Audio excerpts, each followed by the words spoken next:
అందరికీ నమస్తే. ఈ వీడియో మిస్ చేయకండి.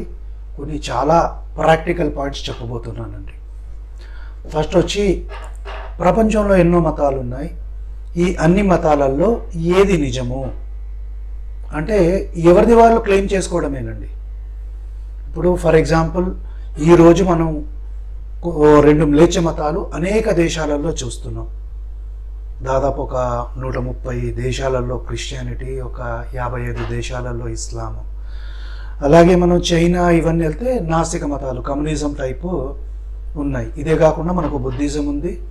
అలాగే మన భారతదేశంలో సనాతన ధర్మం ఉంది. ఈ సనాతన ధర్మాన్ని పాటించే వాళ్ళు ప్రపంచంలో చాలా దేశాలలో ఉన్నారు. సో క్వశ్చన్ మనకేమొస్తుంది అంటే, దీంట్లో ఏది నిజం? దీనికి వెళ్ళే ముందు మనము కొన్ని ప్రిడేటరీ మతాలు అంటారు, వాటిని పరిశీలిద్దాం. ప్రిడేటరీ మతాలు అంటే ఏంటంటే, బలవంతంగా దేశాల మీద పడి ఆక్రమించి బలవంతంగా మతం మార్చే మతాలు. లేదు, బలవంతంగా మార్చే సాధ్యం లేకపోతే వీళ్ళు ఏం చేస్తారంటే, ప్రలోభ పెట్టి భయపెట్టి రకరకాల పద్ధతులలో మతం మారుస్తారు. స్పష్టంగా చెప్పాలంటే, మనకు క్రిస్టియానిటీ ఉంది. ఈరోజు క్రిస్టియానిటీ కత్తి ద్వారా అనేక దేశాల మీద పడి అనేక దేశాలని ఆక్రమించి కొలనైజ్ చేసి అక్కడున్న ప్రజల్ని మతం మార్చింది.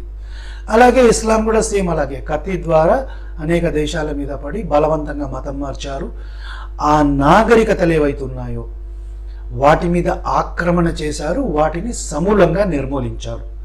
సో మనం ఈరోజు చూస్తే ఈజిప్షియన్ మతం కానీ, రోమన్ మతం కానీ, లేకుంటే ఈ అఖాడియన్ మతం, అంతకు పూర్వం ఉన్న ఏవైతే సిద్ధాంతాలు కానీ మతాలు కానీ ఉన్నాయో అవి ఒక్కటి కూడా ఈరోజు లేవు. ఎందుకు లేవంటే సమూలంగా నిర్మూలించేశారు. అలాగే ఈ క్రైస్తవం ఎప్పుడైతే అమెరికాకి వెళ్ళిందో, లేకుంటే ఆఫ్రికాకు, రష్యాకు, ఈ ఇతర ప్రాంతాలకు వెళ్ళిందో, అక్కడ ఉన్న నాగరికతల్ని మతాలని సమూలంగా నిర్మూలించేశారు. ఇది ప్రచారం ద్వారా జరగలేదండి, కత్తి ద్వారా ప్రలోభ పెట్టి మతం మార్చారు. సో మనకు ఇక్కడ డౌట్ రావాలి, ప్రపంచంలో ఈరోజు అన్నిటికంటే పురాతనమైన కల్చర్ ఏదన్నా మిగిలి ఉంది భూమి మీద అంటే అది కేవలం సనాతన ధర్మమే. అది కేవలం భారతదేశంలో మాత్రమే ఉంది. నేను అనేక సార్లు చెప్పాను, భారతదేశంలో కాకుండా ఈ సనాతన ధర్మం అనేక ప్రాంతాలలో ఉండేది. మనం నేటివ్ అమెరికన్ మతాలు తీసుకున్నా, ఈజిప్షియన్ తీసుకున్నా, రష్యాలో తీసుకున్నా, చైనా, జపాన్ ఎక్కడ తీసుకున్నా కూడా సనాతన ధర్మాన్ని పోలి ఉండే మతమే ఉండేది. అంటే టెక్నికల్గా అలాంటి మతమే ఉండేది. అది క్రమేణా మార్పు చెందింది. తర్వాత ఈ మ్లేచ్ఛ మతాలు వచ్చిన తర్వాత నిర్మూలన జరిగిపోయింది. ఇక ఏది నిజం అనే పాయింట్కి మనం వస్తే, దీని మీద యాక్చువల్గా అయితే చర్చ జరగాలండి.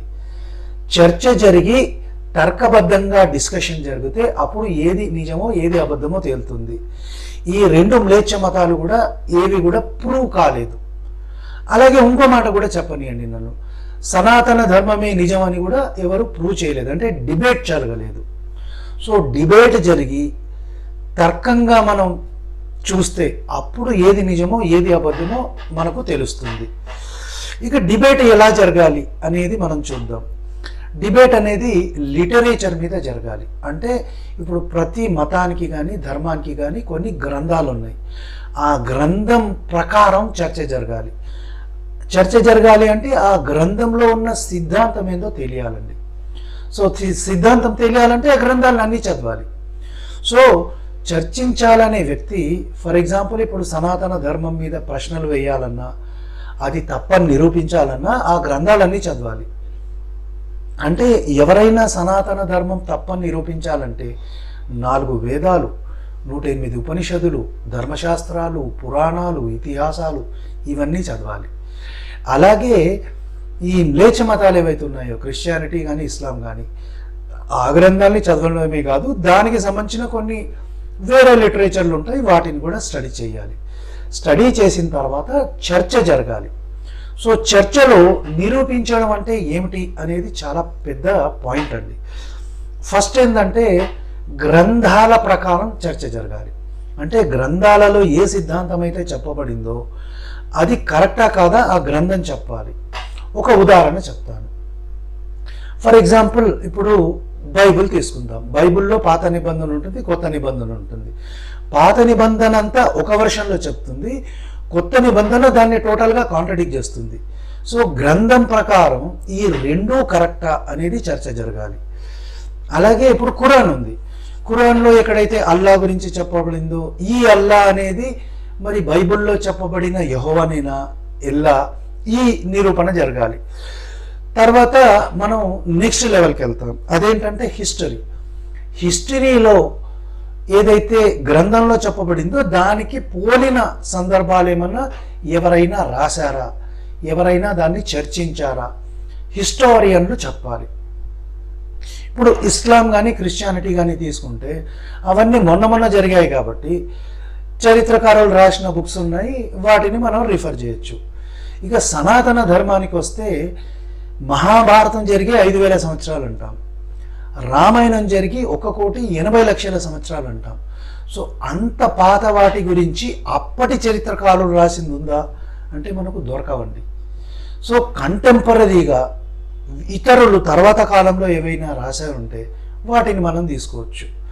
సో హిస్టరీ ప్రకారంగా సనాతన ధర్మానికి ఎక్కువ లిటరేచర్ లేదు, మొన్న రాసినవి మనకు దొరుకుతాయి. ఫర్ ఎగ్జాంపుల్ మనకు ఆదిశంకరులు రాసింది దొరుకుతుంది, లేదంటే బుద్ధుడు చెప్పింది దొరుకుతుంది, లేదంటే ఇతరులు ఎవరైనా రాసింది దొరుకుతుంది, చాణక్యుడు, ఇలాంటివి మనం తీసుకోవాలి. సో హిస్టరీ పరంగా చూస్తే సనాతన ధర్మానికి కంటెంపరీ హిస్టోరియన్స్ ఎవరు లేరు. అదే మనకు ఇస్లాంకి కానీ క్రిస్టియానిటీ కానీ దొరుకుతుంది. ఇక నాలుగోది ఏంటంటే లాజిక్, సైన్స్.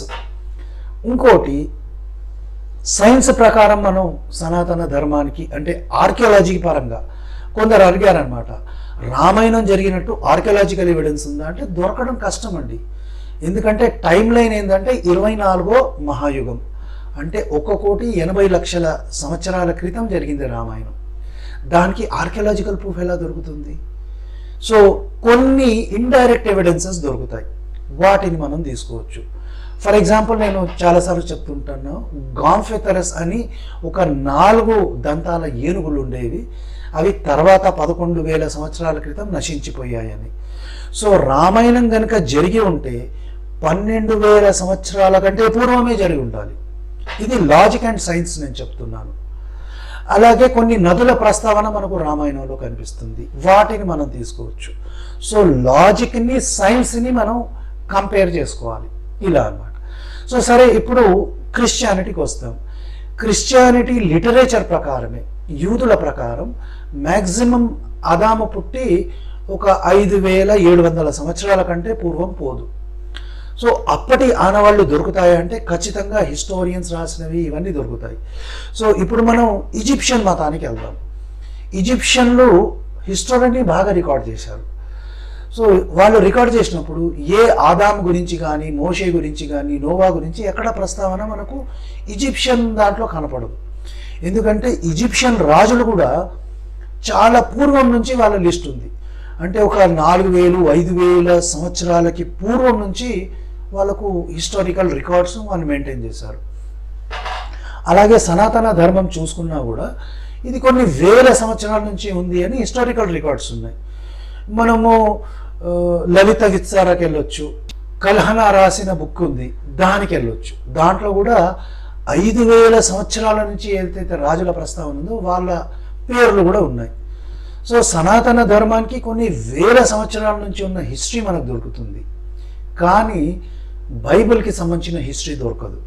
సరే, ఇప్పుడు బైబిల్కి దొరకదు అంటే పాత నిబంధనకి దొరకదు, కొత్త నిబంధనలో ఎవరు కూడా ఏ చరిత్రకారుడు యేసు గురించి, 12 మంది శిష్యుల గురించి, పాల్ గురించి ఎక్కడ రాయలేదు.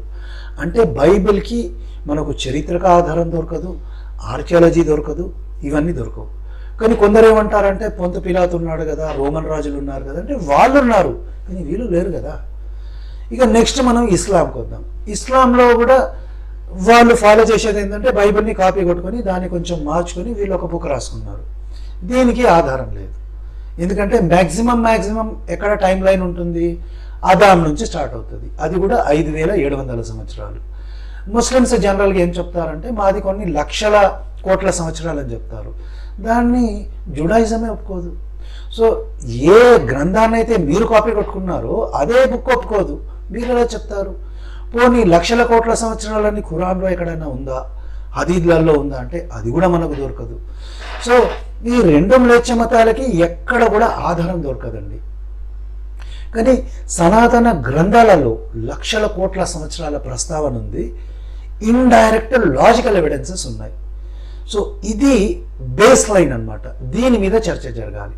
కానీ అన్ఫార్చునేట్లీ ఈరోజు ఈ మ్లేచ్ఛ మతాలు ఏం చేస్తాయంటే బలం ద్వారా, ప్రలోభం ద్వారా మతం మారుస్తాయి. అందుకే ఈ మ్యాజిక్కులు గిమ్మిక్కులు, మా దేవుడే నిజదేవుడు, ఎట్లరా నిజదేవుడు అంటే ఎవడు డిబేట్కి రాడు. సో గమనించారా ప్రేక్షకులు, ఈ రెండు మ్లేచ్ఛ మతాలకి కూడా ఎక్కడా కూడా ఆధారం లేదు, నిరూపణ కాలేదు. అంటే చర్చల ద్వారా నిరూపణ కాలేదు. పోనీ వీళ్ళు చర్చలకు వచ్చి నిరూపిస్తారంటే రారు. సో ఈ రెండు మ్లేచ్ఛ మతాలకి ఎలాంటి ఆధారం లేదు. ఉంటే గింటే సనాతన ధర్మానికి ఇండైరెక్ట్గా లాజికల్గా ఫిట్ అయ్యే ఆధారాలు మనకు కనిపిస్తాయి. సో ఇది ప్రేక్షకులు నేను చెప్పాలనుకున్నాను. ఈ వీడియో గురించి, నేను చెప్పిన విషయాల గురించి మీరేం చెప్తారో కామెంట్ రూపంలో తెలియజేయండి. లేదు మీకేమన్నా డౌట్స్ ఉన్నాయి, ఖచ్చితంగా ఆ డౌట్స్ని పెట్టండి, దాని మీద మనం చర్చ చేద్దాం. ఇంకోటి, నాలాంటి వాడు ఎప్పుడు కూడా డిబేట్కి రెడీయే, ఎలాంటి డిబేట్ అయినా రెడీయే. పోతే ఏ గ్రంథం మీద చేస్తారు, ఏ టాపిక్ మీద చేస్తారు, అటు గొర్రెలు కానీ ఇటు ముస్లిమ్స్ కానీ వచ్చి నాతో డిబేట్ చేయొచ్చు. సో ప్రేక్షకులు, ఇది నేను చెప్పాలనుకున్నాను. వీడియో నచ్చితే తప్పనిసరిగా లైక్ చేయండి, 10 మందికి షేర్ చేయండి.